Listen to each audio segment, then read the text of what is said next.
Cara membuat tiang vektor. Pertama-tama, terdapat 4 balok kayu dengan ukuran 100 x 3 x 3 cm. Balok pertama dibiarkan tetap utuh dengan panjang 100 cm. Kemudian, 2 balok lainnya dipotong menjadi 50 cm sehingga akan terbentuk sebanyak 4 potongan.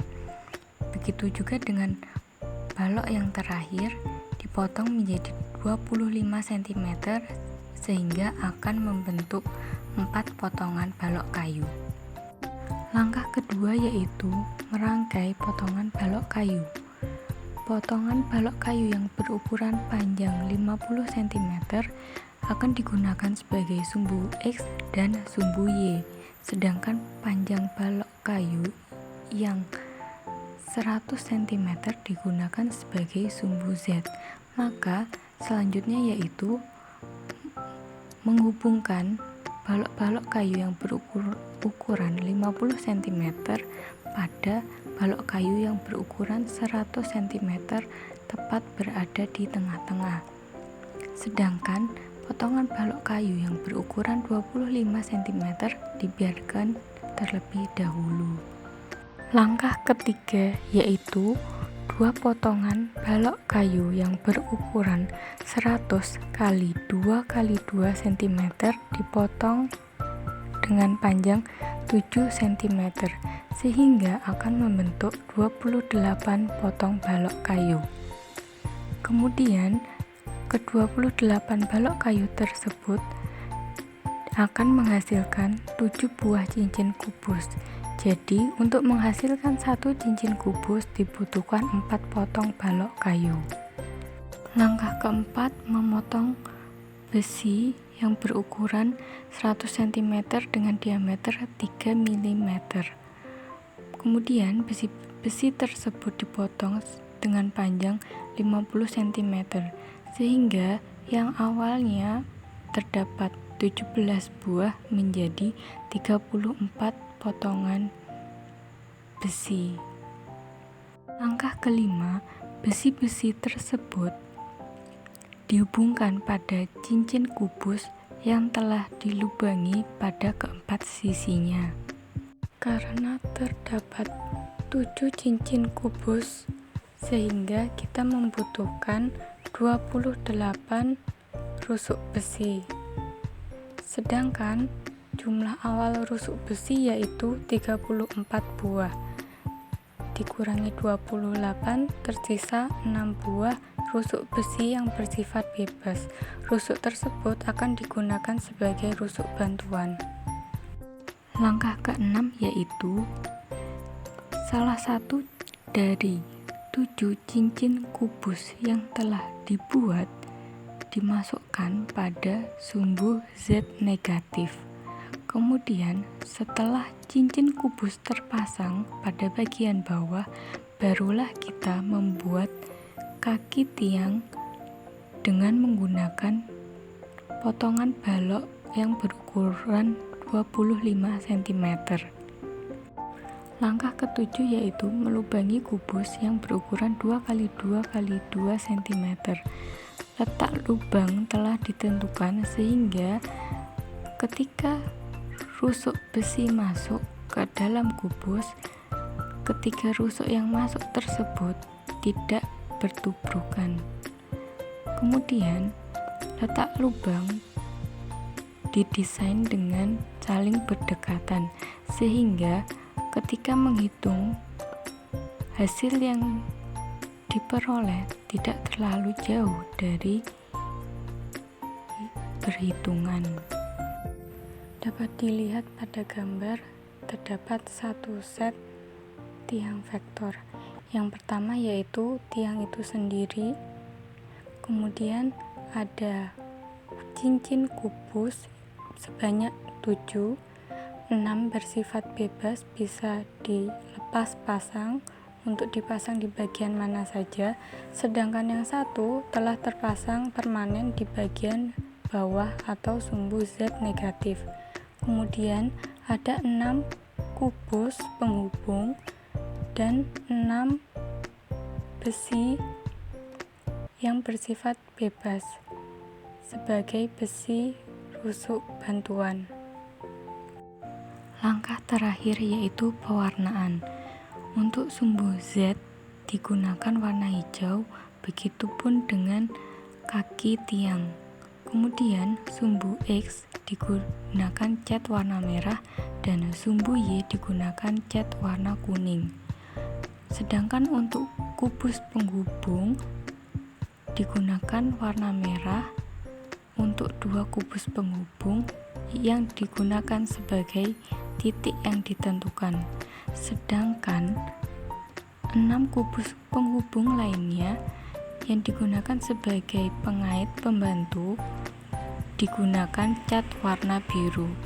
Sedangkan untuk cincin kubus digunakan cat warna oranye.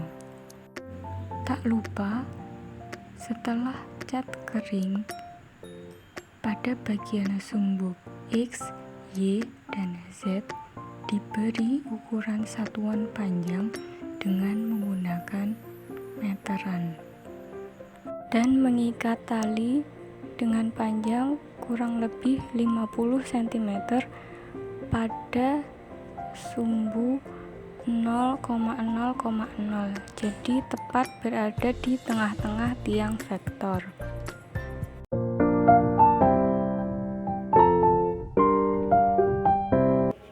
Cara penggunaan. Di sini kita akan menentukan suatu titik dengan koordinat 20, -20, 20. Langkah yang pertama ialah memasang cincin-cincin kubus pada masing-masing sumbu. Cincin kubus yang pertama akan kita pasang pada sumbu Z, yaitu sumbu yang berwarna hijau. Kita letakkan cincin kubus tersebut tepat pada angka 20. Kemudian cincin kubus yang kedua akan kita letakkan pada sumbu Y, yaitu sumbu yang berwarna kuning. Kita letakkan tepat pada angka -20. Yang selanjutnya, cincin kubus yang ketiga akan kita letakkan pada sumbu X, yaitu sumbu yang berwarna merah. Kita letakkan tepat pada angka 20. Setelah semua cincin kubus terpasang, langkah selanjutnya ialah memasang kubus penghubung. Kubus penghubung ini akan kita pasang pada perpotongan kawat dari tiap-tiap cincin kubus. Kubus penghubung yang pertama akan kita pasang pada perpotongan kawat dari cincin kubus yang terletak di antara sumbu Y dan juga sumbu Z. Di sini kita menggunakan kubus penghubung yang berwarna biru, yang menandakan bahwa itu bukanlah titik yang kita cari, akan tetapi hanya sebagai titik pembantu saja. Kemudian, kubus penghubung yang kedua akan kita letakkan pada perpotongan kawat dari cincin kubus yang terletak pada sumbu X dan juga sumbu Z.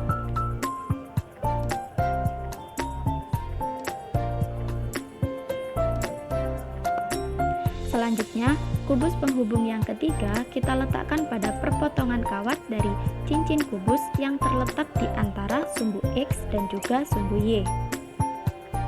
Setelah semua kubus penghubung terpasang, langkah yang selanjutnya ialah memasang kawat pembantu. Kawat pembantu ini berfungsi untuk menentukan titik yang kita cari. Kawat pembantu yang pertama akan kita pasang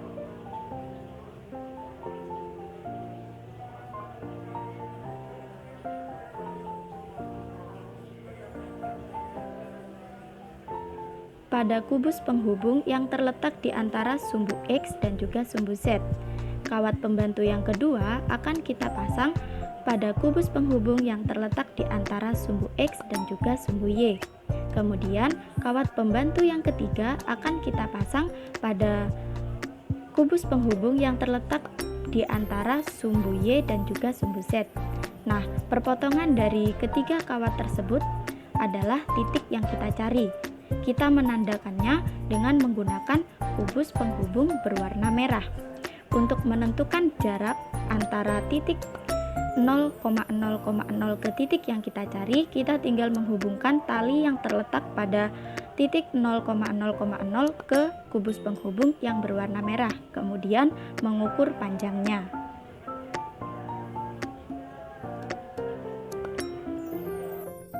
Selanjutnya kita akan mencari titik yang kedua, yaitu titik dengan koordinat 40, 40, negatif 40. Seperti langkah-langkah yang sebelumnya, pertama kita akan memasukkan cincin kubus ke sumbu X terlebih dahulu. Kita letakkan pada sumbu X sama dengan 40. Kemudian cincin kubus yang kedua kita letakkan pada sumbu Y sama dengan 40. Selanjutnya, cincin kubus yang ketiga kita menggunakan cincin kubus yang terletak pada sumbu Z negatif. Cincin kubus tersebut terletak permanen sehingga kita tinggal mengarahkannya ke Z sama dengan negatif 40. Nah, setelah semua cincin kubus terpasang pada sumbunya, langkah yang selanjutnya ialah memasang kubus penghubung. Di sini kita menggunakan kubus penghubung yang berwarna biru. Kubus penghubung yang pertama kita letakkan pada perpotongan kawat dari cincin kubus yang terletak pada sumbu X dan juga sumbu Y. Kemudian kubus penghubung yang kedua kita letakkan pada perpotongan kawat dari cincin-cincin kubus yang terletak di antara sumbu X dan juga sumbu Z.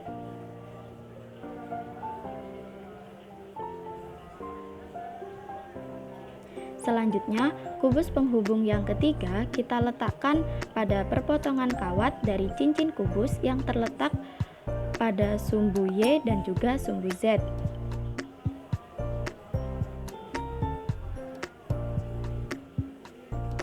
Nah, setelah semua kubus penghubung terpasang, langkah yang selanjutnya ialah memasang kawat pembantu.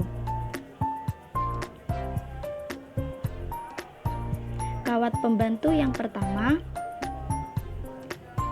akan kita pasang pada kubus penghubung yang terletak di antara sumbu Y dan juga sumbu Z.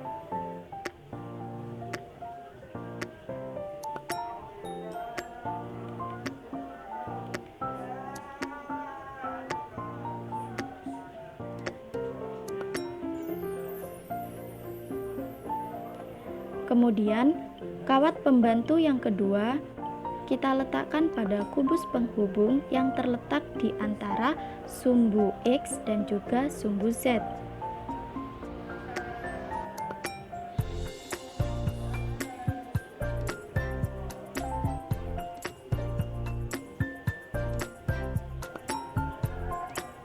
Kawat pembantu yang ketiga kita letakkan pada kubus penghubung yang terletak di antara sumbu X dan juga sumbu Y.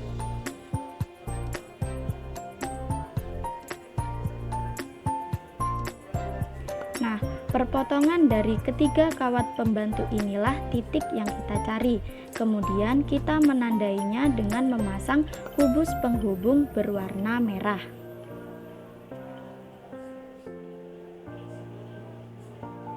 Untuk menentukan jarak dari titik awal 0,0,0 ke titik koordinat yang telah kita cari, kita tinggal menghubungkan tali dari titik awal 0,0,0 ke kubus penghubung berwarna merah yang telah kita cari.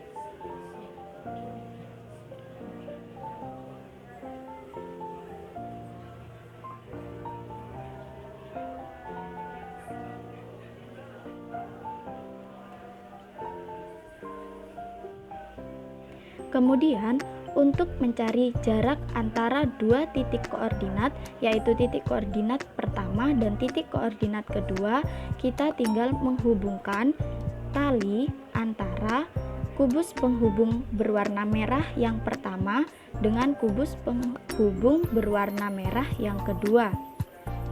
Kemudian, kita tinggal mengukur panjang tali tersebut.